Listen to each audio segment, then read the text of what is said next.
Hello students. केंद्र राज्य संबंधों का टॉपिक हम पढ़ रहे हैं और केंद्र राज्य संबंधों में पिछले जो वीडियो मैंने डाले हैं आपको, उनमें केंद्र राज्य विधायी संबंध, केंद्र राज्य प्रशासनिक संबंध, केंद्र राज्य वित्तीय संबंध और केंद्र राज्यों के बीच टकराव के प्रमुख कारण क्या हैं, इन बातों को हमने डिस्कस किया था। अब हम केंद्र राज्य संबंधों में लास्ट वीडियो या लास्ट बिंदु पर आते हैं लास्ट वीडियो में, और वो लास्ट बिंदु यह है कि केंद्र राज्यों के बीच संबंधों को सुधारने के लिए सुझाव देने हेतु कुछ महत्वपूर्ण आयोगों का गठन किया गया है। वो कौन कौन से आयोग हैं, प्रमुख आयोग हैं, क्वेश्चन उनसे आते हैं। एक एक करके मैं उन आयोगों के बारे में आपसे चर्चा करूंगा, आपको बताऊंगा। जैसे सबसे पहले प्रथम प्रशासनिक सुधार आयोग का गठन किया गया 1966 में। आज भी प्रतियोगिता परीक्षाओं की अनेक परीक्षाओं में क्वेश्चन आता है कि प्रथम प्रशासनिक सुधार आयोग कब बना था, इसके अध्यक्ष कौन थे। तो केंद्र राज्य संबंधों में सुधार हेतु जो पहला प्रयास हमने किया, हमारी सरकार ने किया, वो था प्रथम प्रशासनिक सुधार आयोग। 1966 में बना था। प्रथम प्रशासनिक सुधार आयोग के अध्यक्ष मोरारजी देसाई को बनाया गया था, लेकिन कुछ समय के बाद श्री मोरारजी देसाई को देश का गृह मंत्री बना दिया गया। उन्होंने प्रथम प्रशासनिक सुधार आयोग के अध्यक्ष पद से अपना त्यागपत्र दे दिया और उनके त्यागपत्र देने के बाद के हनुमंतैया को इसका अध्यक्ष बनाया गया। कई बार जब ये क्वेश्चन आता है प्रथम प्रशासनिक सुधार आयोग के अध्यक्ष कौन थे, तो आपको ध्यान रखना है अधिकांश उत्तर में मोरारजी देसाई का नाम आता है या फिर के हनुमंतैया का नाम आता है।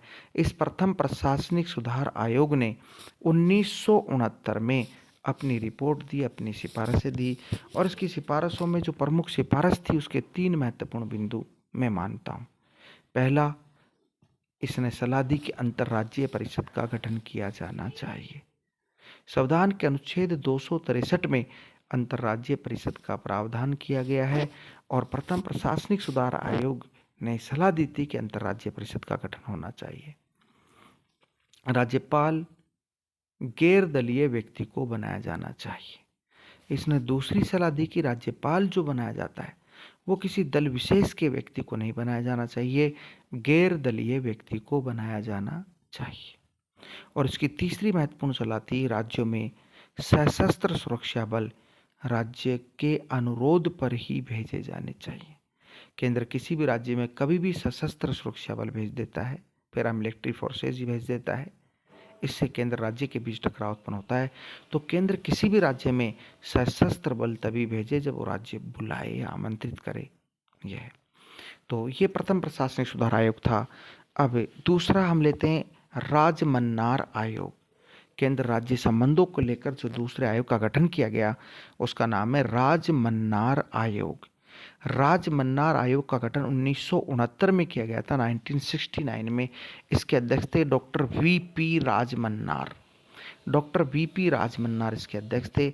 इस आयोग ने 1971 में अपनी सिफारिश की, अपनी सलाह दी, जिसमें प्रमुख रूप से जो बिंदु थे वो थे, इसने पहली सिफारिश की, सलाह दी। पहला महत्वपूर्ण बिंदु था अनुच्छेद 356, अनुच्छेद 357, अनुच्छेद 365 को समाप्त कर दिया जाना चाहिए। राजमन्नार आयोग ने इन तीनों अनुच्छेदों को समाप्त करने की सिफारिश की थी, अनुच्छेद 356, 357 और 365। दूसरी सलाह थी इसकी अवशिष्ट शक्तियां राज्यों को दी जानी चाहिए। हमारे यहाँ पर अवशिष्ट शक्तियाँ केंद्र के पास हैं।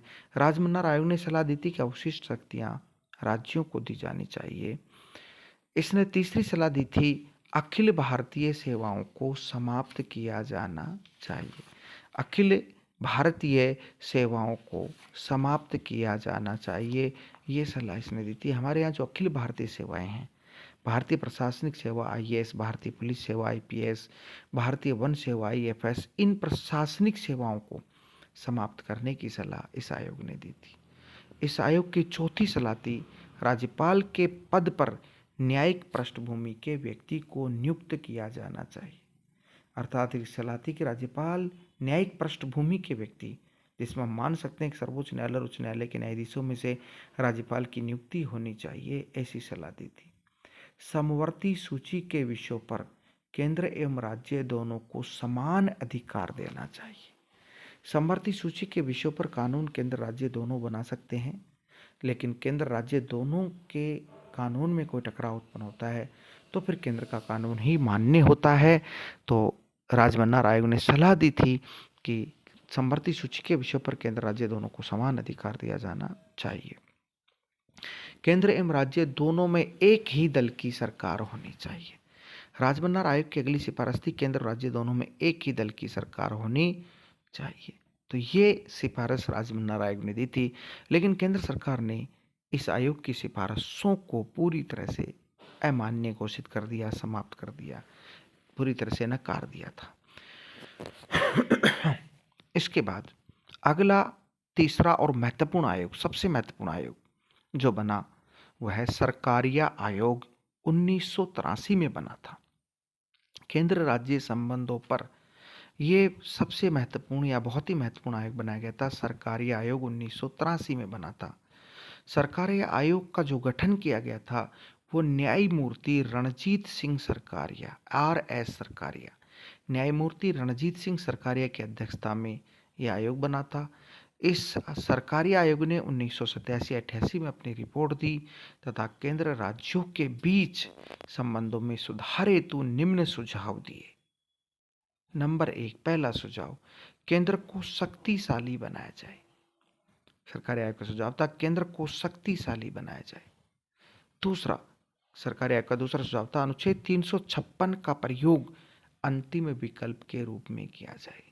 अनुच्छेद 356 के अंतर्गत राज्यों में राष्ट्रपति शासन लगाया जाता है, जिससे राज्य का शासन राष्ट्रपति के पास चला जाता है।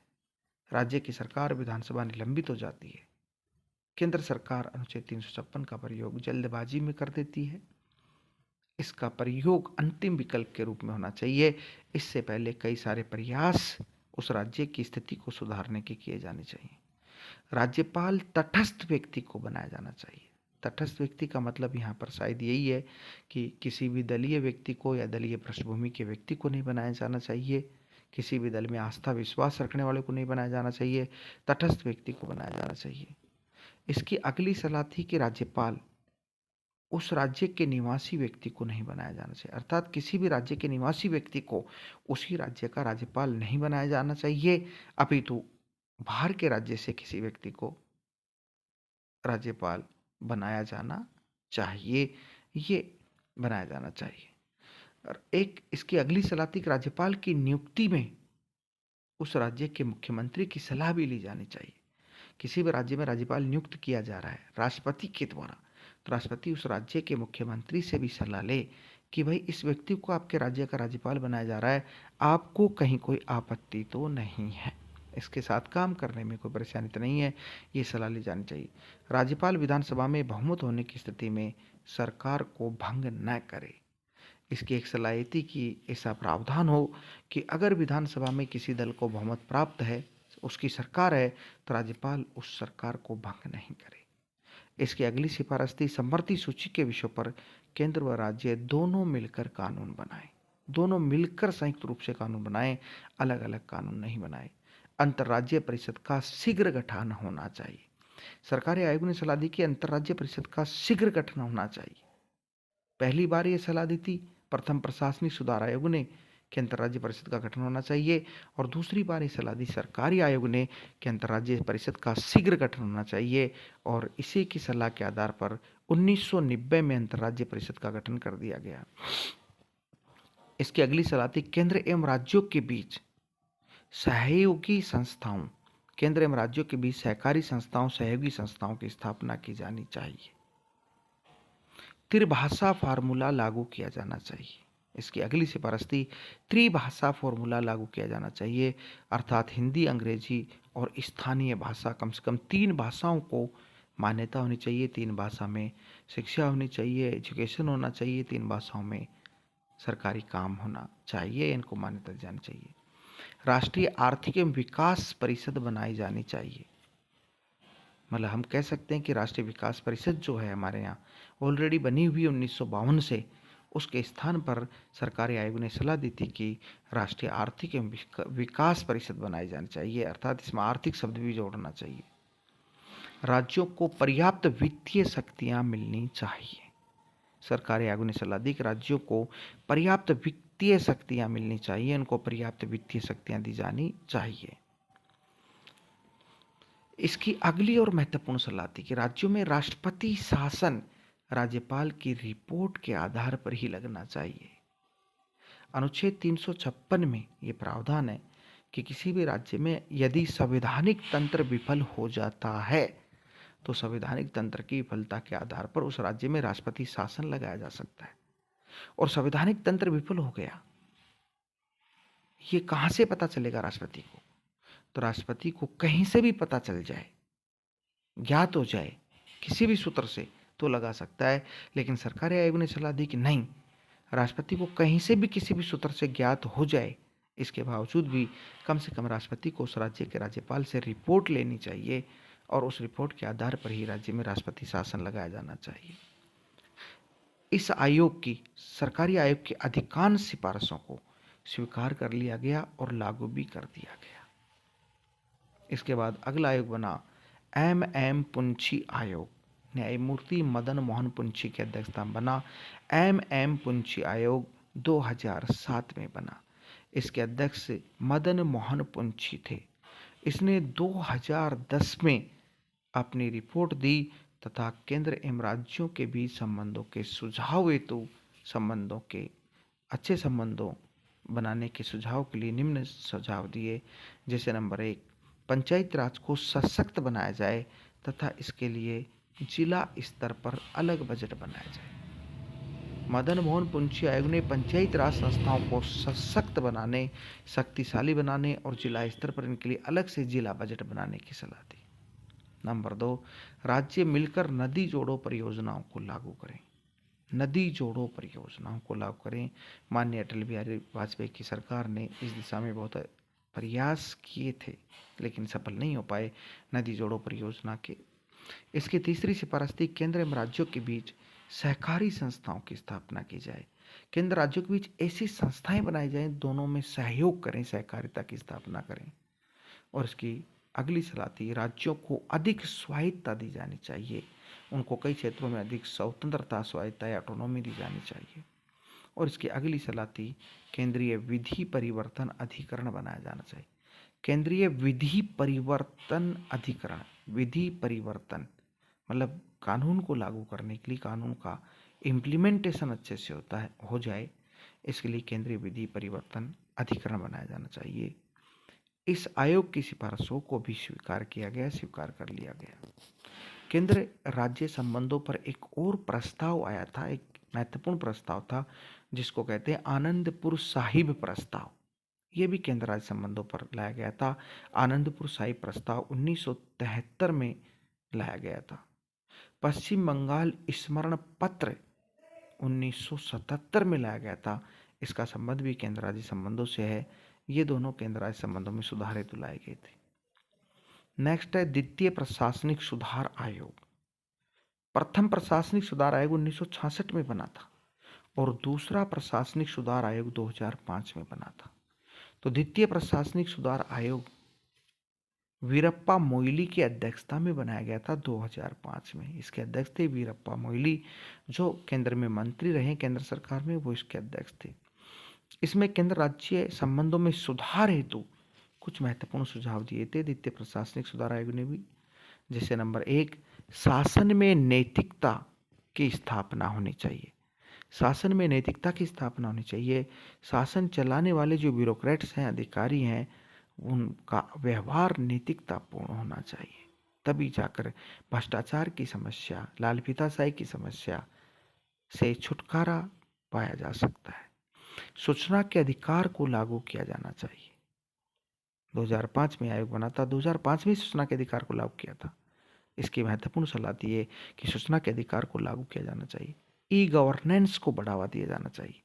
E governance, electronic governance, computer आदि के माध्यम से काम करना, पेपरलेस डेमोक्रेसी जिसको कहते हैं, ई गवर्नेंस को बढ़ावा दिया जाना चाहिए।